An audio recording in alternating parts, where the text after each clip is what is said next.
Good morning, it's Andy Graham with HoboTraveler.com. I'm in Montellano with an N, Dominican Republic. Today I go to Puerto Plata, which is just, I think less than 10 kilometers down the road, so 5 or 6 miles down the road.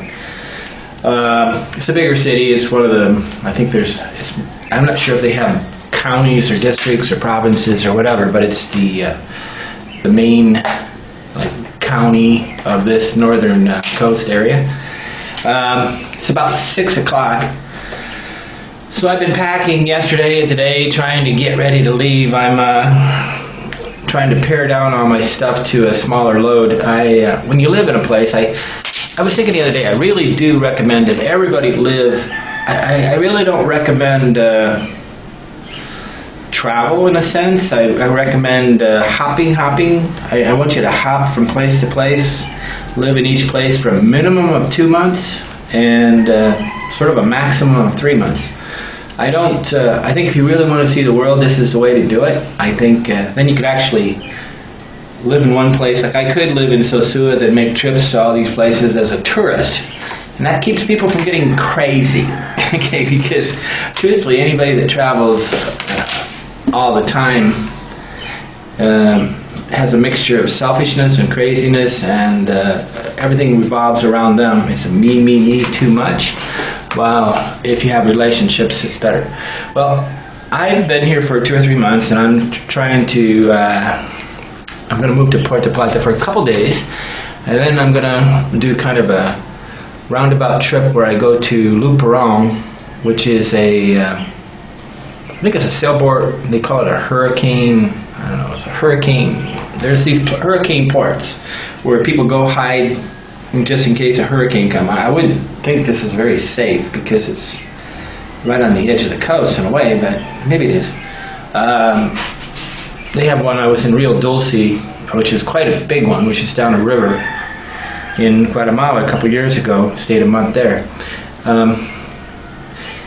But I'm going to go to Luperón. My whole world's revolved around this. It's amazing. I'm age 56. And everything revolves around this pain in my back. And I'm going to go to Puerto Plata. I want to get another x-ray of the sacroiliac. The sacroiliac is the joint between the hip bone and the... right here. There's a joint. I'm going to get it.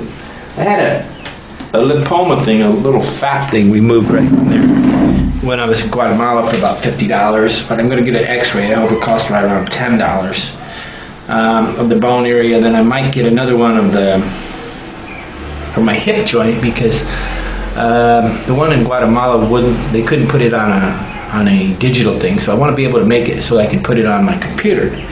You can't really carry a regular x-ray, so I could have got an x-ray here in town, but I want it on a digital thing. I did one in my thigh in Philippines, so I know they can do it. And so I'm collecting digital information, so it's almost like I don't even want to call it, it's almost like a resume of my medical problems, and I think probably older people need this. So I finally have to admit that I'm not 22 anymore and have to do a lot of things to accommodate this. So there's a hospital in Puerto Plata where I can get these x-rays. So I'll probably get one of my hip bone, and then I'll probably get one of my sacroiliac. And then you can actually find all these.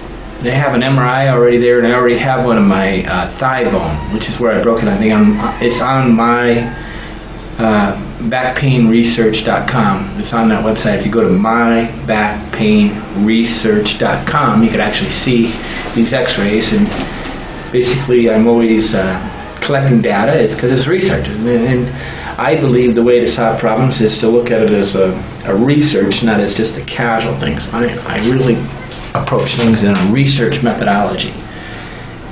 Collecting, I have to define all the terms, and basically, to understand something, there's a lot of terms.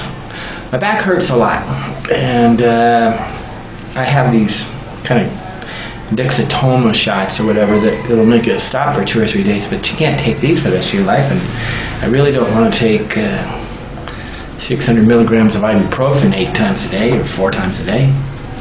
I think I take 32 megs a day, so I could take them 6 times a day. This is really not good for a traveler.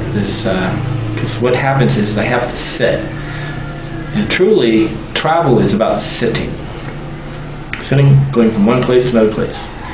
And I'm in the process of losing weight. I just went on another streak. I'm at 177 pounds today, and I had to give my scales. I'm going to have to give my scales back to Anna. So I carry this kind of, I don't know. I always carry this because I do a lot of construction stuff, but it's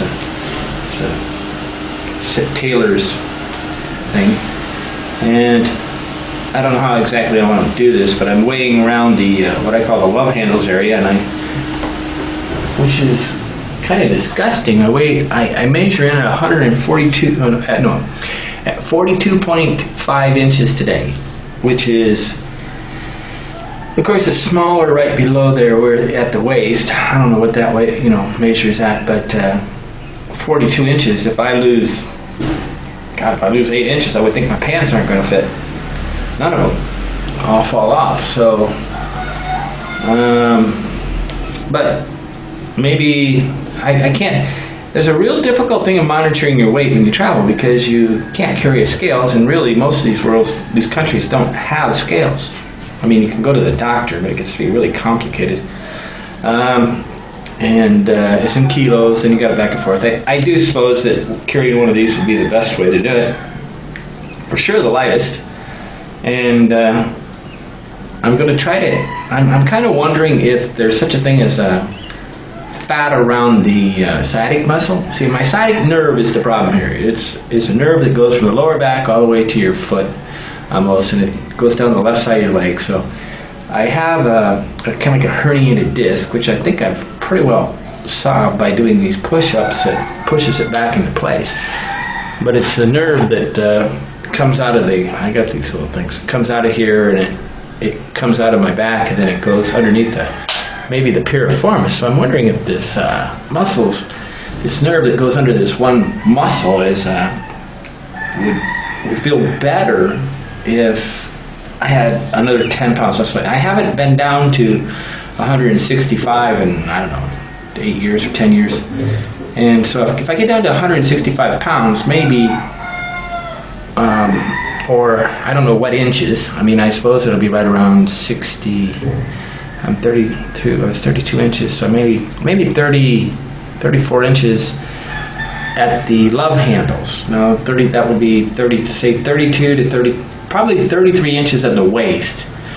But, people kind of squeeze into things. I'm going to try to do this all honestly, but I'm only eating a snack in the morning, a snack at lunch, and a snack at night, just to keep the metabolism from going into starvation mode. And I eat a lot of vegetables, and I can't really do a lot of these diets you guys put on the internet for me, because food's not technically possible to buy. But you can't just eat what you want. You have to eat what's possible when you're living in these lesser developed countries. I mean, that's a benefit of living in next to Walmart. You can buy all these foods. I don't live next to Walmart. Okay, Andy Graham, going to Puerto Plata. I got all my clothes laid out on a thing. I'll roll them up, and then I'll put them into a bundle and carry them, because I do this when I'm traveling between places, as opposed to, and I'll roll them up. It's almost like a cowboy bundle, but it's pretty big, and then put it in a grain bag. Makes it a lot easier to quick pack. Okay, Andy, Hobo Traveler.